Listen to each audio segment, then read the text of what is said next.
कहानी की शुरुआत होती है एक सुनसान नदी से, जहां एक छोटी सी बोट धीरे धीरे पानी पर बह रही है। बोट में है एंडी, उसकी वाइफ और उनकी छोटी बच्ची।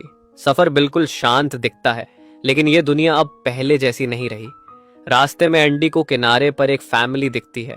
एंडी दोस्ताना तरीके से हाथ हिलाता है, लेकिन सामने खड़ा आदमी अचानक गन तान देता है।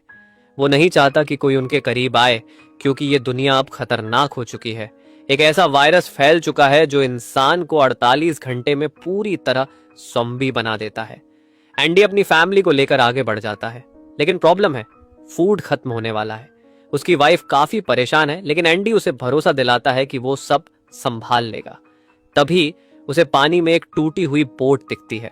वो अंदर जाता है और उसे कुछ खाने का सामान मिल जाता है, लेकिन तभी उसे एहसास होता है कि उस केबिन में कुछ है, कोई मौजूद है।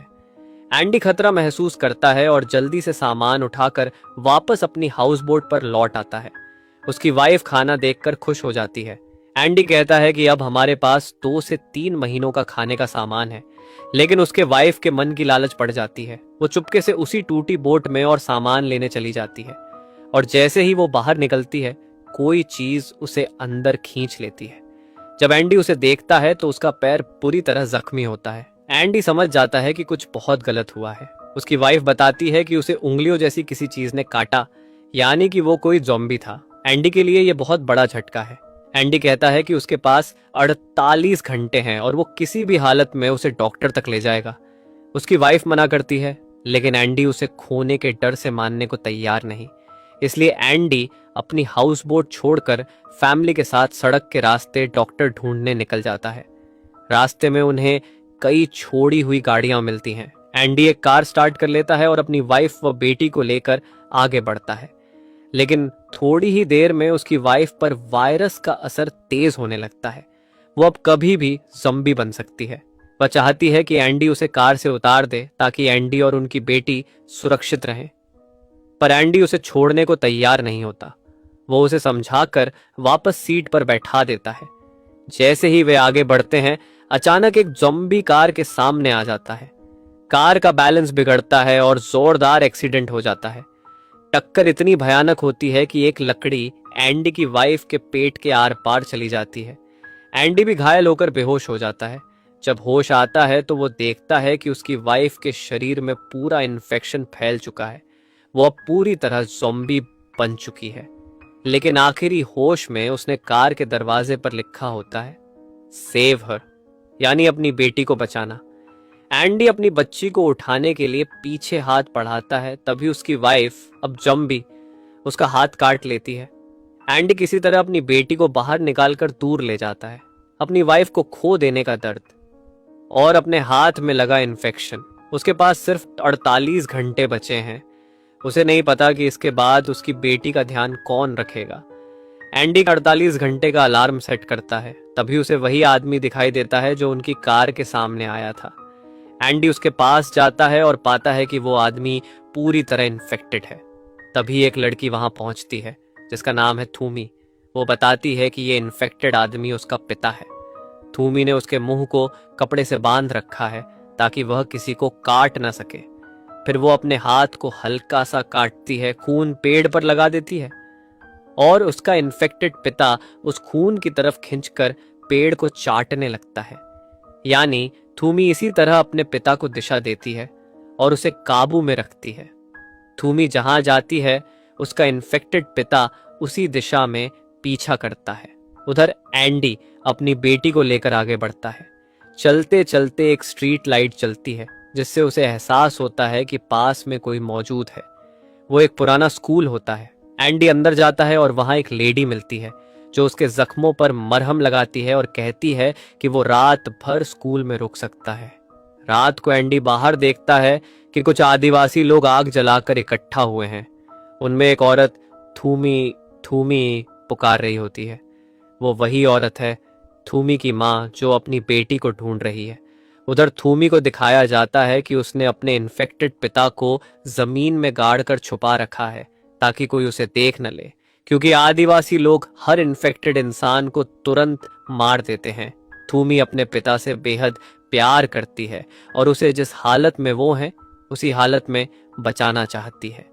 अगली सुबह एंडी निकलने की तैयारी करता है।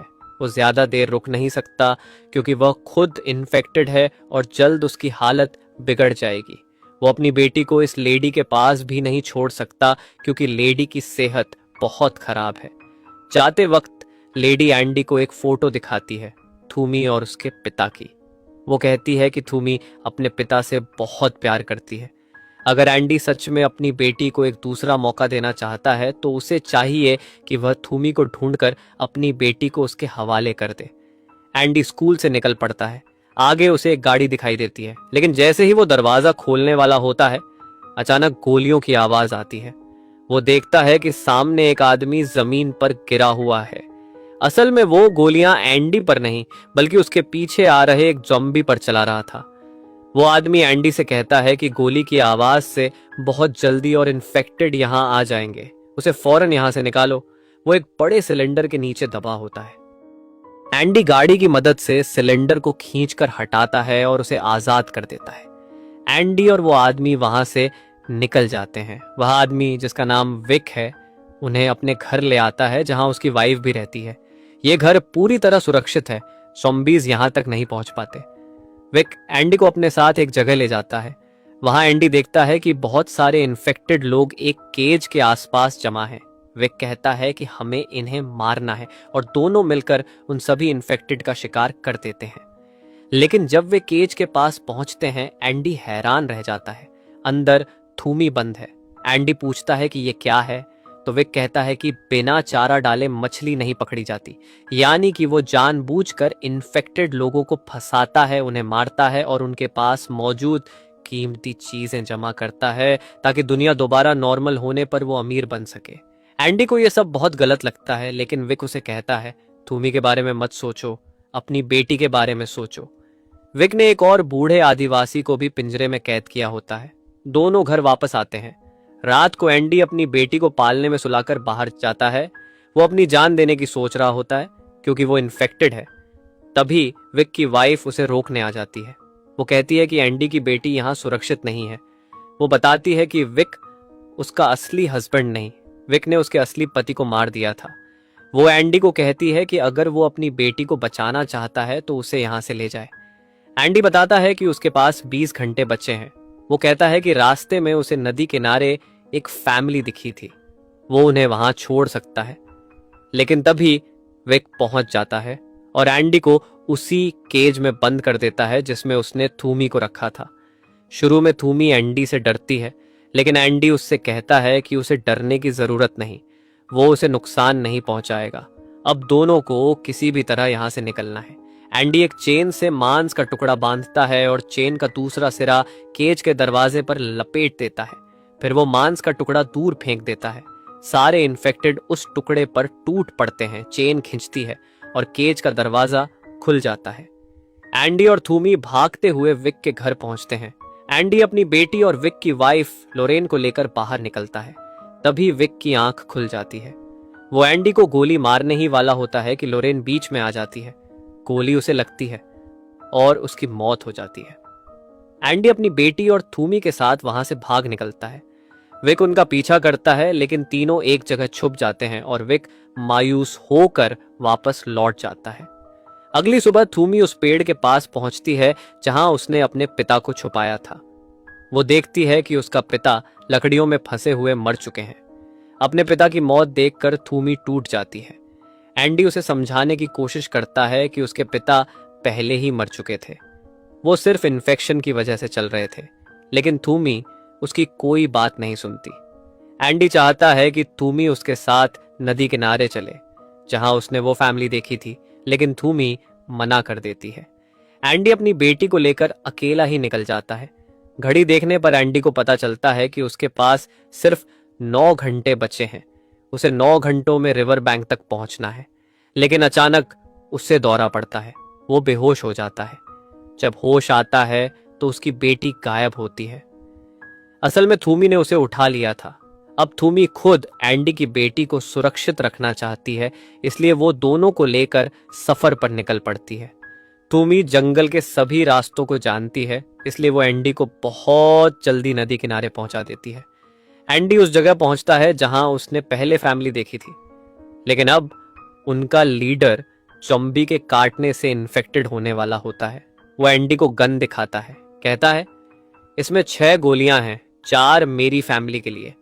तुम चाहो तो बाकी 2 से खुद को और अपने बच्चे को खत्म कर सकते हो।